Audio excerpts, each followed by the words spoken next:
manquerai de rien. Dites-les que, oh, les fruits de mes entrailles sont bénis. Aucun de mes enfants ne sera perdu, parce que je le vois tous sauvés. Amen. Dites-le que la malédiction des ancêtres n'a pas de pouvoir sur moi. Je suis né de nouveau. J'ai été transporté du royaume des ténèbres vers le royaume du Fils de l'amour de Dieu vivant. J'ai été transporté des ténèbres et de la malédiction à la bénédiction de l'Abraham qui a été béni en toutes choses. Je suis fils d'Abraham de la foi en Jésus-Christ. Le mal ne me toucherait pas. C'est ça que tu dis. Pas ce que tu vois. Alléluia. Amen. Plus tu t'exerces à ça, ça devient quoi? Une habitude. Et quand c'est une habitude, le diable ne peut plus s'approcher de toi.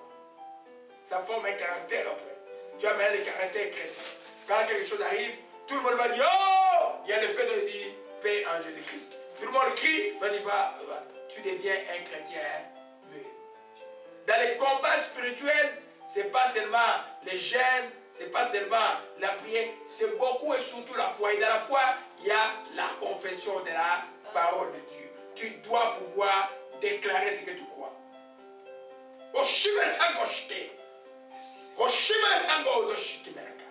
Cette année, les primes sont là cette année. Les primes sont là cette année. Guerrier de Dieu. Guerrier de Dieu cette année. Guerrier de Dieu sauvage. Oh, Marana Shikabana, ça c'est Marana Shikabana. Et ça va au Shimera Kaboro Shikabas. Et santé le Baraka Shimera Kabarasaka. Je programme la délivrance de ces cassés contre Jésus-Christ de Nazareth. Mashikabana Kashi. Oh, Marashikanashi. Alléluia, alléluia, alléluia. Amen. On a vu le combat spirituel de David. Amen. C'était un vrai combat spirituel. David, Goliath a maudit. Même aujourd'hui, les sorciers font quoi? Ils vous maudissent. Ils maudissent ici. Mais nous répudions cela par la parole de Dieu. Nous déclarons que nous sommes bénis. Amen. Alléluia. Exactement la même chose. Donc, un avantage indéniable dans le combat spirituel. Amen. C'est pourquoi les silencieux ne gagnent pas le combat spirituel. D'ailleurs, tu dois parler. Tu dois parler. Tu dois parler. Alléluia. Tu peux avoir une situation et puis tu dis, ah, Dieu va agir. Dieu ne va pas agir. Dieu t'a déjà tout donné. Toi, tu dois parler. Tu dois proclamer. Tu dois appeler. Tu dois détruire. Amen. Ésaïe 41 vous dit que Dieu a fait de vous des traîneaux tout neufs garnis de pointes pour broyer les montagnes. Comment vous broyez ces montagnes? Les montagnes, c'est les Goliaths. Vous les broyez comment? Par la parole de Dieu. Amen. David a dit aujourd'hui. Amen. Je vais livrer la chair des Philistins aux oiseaux du ciel. Aujourd'hui, et la chair des Philistins était livrée aux oiseaux du ciel. Alléluia. Amen. Ne laissez pas les gens, tout ce que les gens vont vous dire de négatif. Et puis, les gens qui vont voir les psychologues. Un chrétien ne voit jamais un psychologue. Qu'est-ce que tu as raconté l'histoire? Je suis un scientifique. Je vous dis que dans ma chrétienté là, les psychologues n'ont pas de place. Et même un psychologue chrétien, c'est quoi un psychologue chrétien? Et le pasteur est où? Le prophète est où?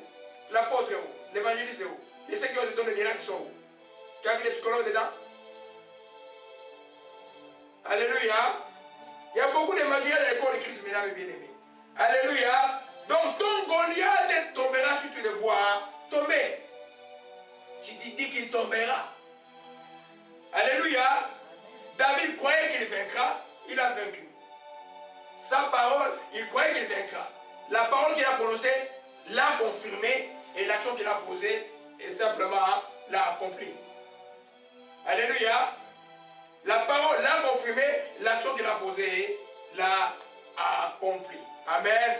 On va terminer dans 5 minutes. Le sixième avantage de la confession de la parole, elle te permettra de fortifier ta foi. Le plus tu déclares ce que tu crois, le plus tu vas être fort dans la foi. Amen. Vous voyez que la Bible dit la foi vient de ce qu'on entend vient de la parole de Dieu. Amen. Mais quand tu as la foi là, la parole dans ton cœur,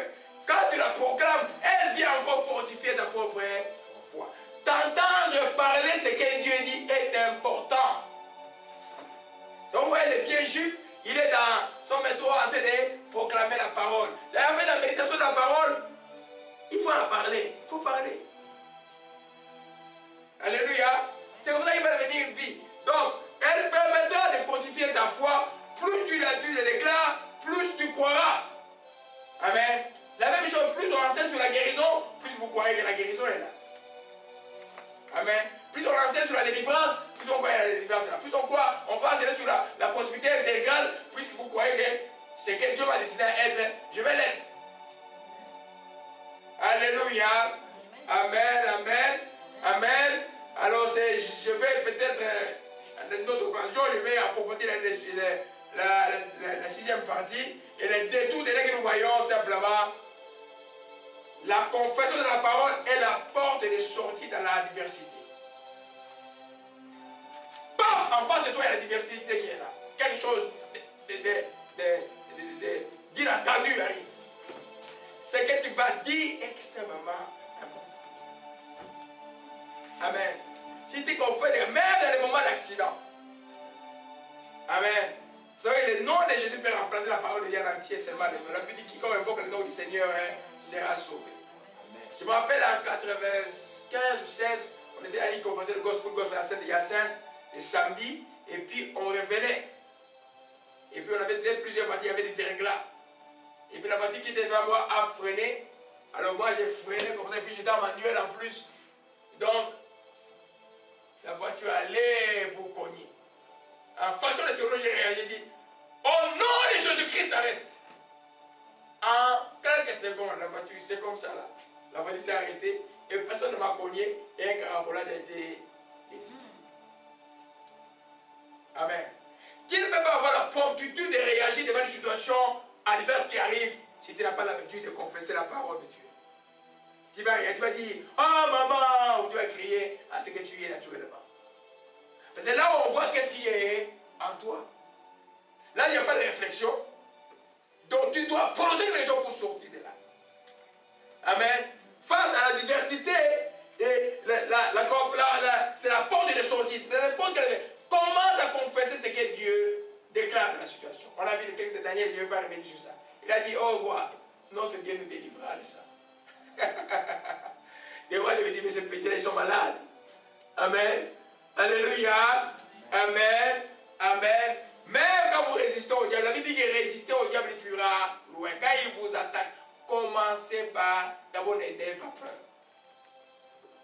Regardez votre situation dans la vie, le cœur est à Dieu ou pas. Répentez-vous, prenez votre position.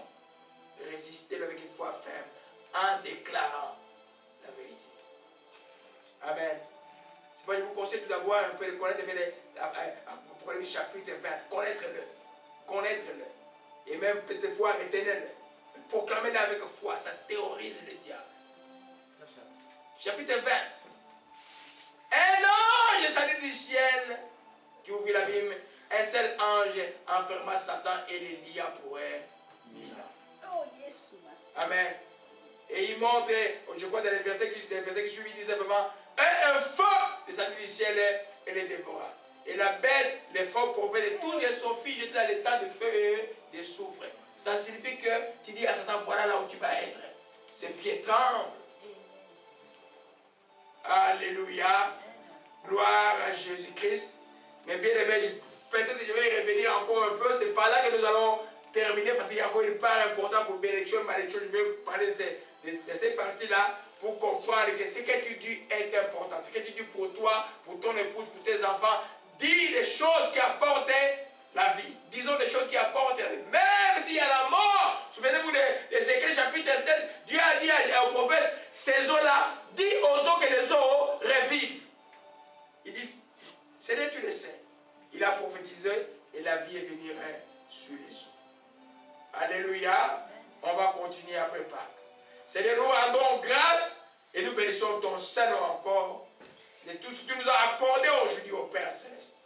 Je prie que chacun de tes enfants ici ou ailleurs et ceux qui vont entrer en contact avec ces messages par télévision ou par vidéo, laisse au Père la révélation au Père de la parole déclarée être les leurs, ô Dieu. Car c'est tu dis la mort et la vie sont au pouvoir de la langue. et que le succès vient parce que nous disons. Laisse au Père cette révélation est dans les cœurs, que ce soit un enfant de 8 ans ou un homme de 70 ans, que la vie des gens soit révolutionnée. Alléluia. Si tu viens juste de nous suivre et que tu n'as pas encore reçu Jésus-Christ comme Seigneur et Sauveur, qui ne comprendra rien de tout ce que j'ai dit, tu commenceras par faire cette prière, par la courte prière que nous faisons tout à l'heure, tu vas être à Jésus-Christ. Et la capacité de comprendre ces choses, par la foi qu'il va mettre en toi, va naître. Tu dis simplement, Père Céleste, je te rends grâce. Je te demande pardon pour tous mes péchés. Je me reconnais pécheur. Aujourd'hui, Seigneur, je crois que Jésus-Christ est né de la Vierge Marie, qu'il a été conçu par le Saint-Esprit. Je crois qu'il est mort pour moi à la croix de Calvaire, après avoir été crucifié. Je crois qu'après avoir été enseveli, au 3e jour, depuis lors il est ressuscité. Il règne à droite de Dieu le Père. Je le crois de tout mon cœur et je le confesse maintenant dans ma bouche comme mon Seigneur et mon Sauveur. Seigneur, merci de me sauver. Je te rends grâce et je te dis merci. Si tu fais cette prière-là, à quelque lieu que tu vas rentrer avec ces messages, tu es sauvé. Et réécoute maintenant tout ce que nous avons enseigné. Seigneur, je te rends tout simplement grâce et je te dis merci. Que ton nom soit béni et soit exalté. Sois loué.